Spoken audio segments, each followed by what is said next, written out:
एक नवरा जो होता ना, तर त्याला ना इतकी वाईट सवय होती, की काहीही झालं ना, की त्याच्यात पेशन्सच नव्हता.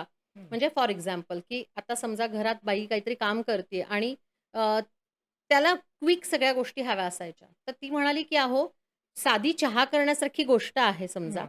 तर चहा बनवणे या सगळ्या प्रक्रियेला जेवढा वेळ लागणार आहे, तेवढाच वेळ लागणार आहे. बरोबर. पण त्या 5 मिनिटं वाट बघण्याचा सुद्धा पेशन्स माझ्या नवऱ्यामध्ये नाहीये आणि आमचे याच्यावरनं खूप खटके उडतात.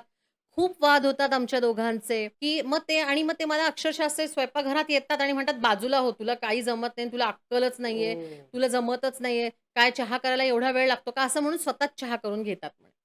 बाप असं ते प्रत्येक गोष्टीत करतात आणि त्यांची ती सवय आहे, की कुठल्याच गोष्टीमध्ये वाट पाहणं, पेशन्स जो आपण म्हणतो तो नाही. हां. तर त्याच नावाचंच एक इम्पेशन्स नावाचं खूप छान औषध ओके, आपल्याकडे आहे, ओके. की जे तुम्हाला या गोष्टी तुम्हाला पेशन्स ठेवून, की ज्या गोष्टीला तेवढा वेळ आपण जसं म्हणतो, की अन्न शिजायला तेवढा वेळ लागणार, तो तेवढा वेळ लागणारच आहे. करेक्ट. हां. किंवा एक पानभर आपल्याला लिहिण्यासाठी, टाइप करण्यासाठी तो तेवढा वेळ लागणार, तो लागणारच आहे ना. हां.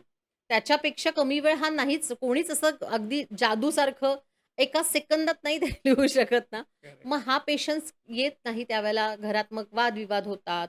समोरच्या लोकांना ते खूप इरिटेट व्हायला लागतं, त्याचा त्रास व्हायला लागतो. म्हणून मग यासाठी इम्पेशन्स हे खूप छान औषध आहे सर आपल्याकडे. ओके.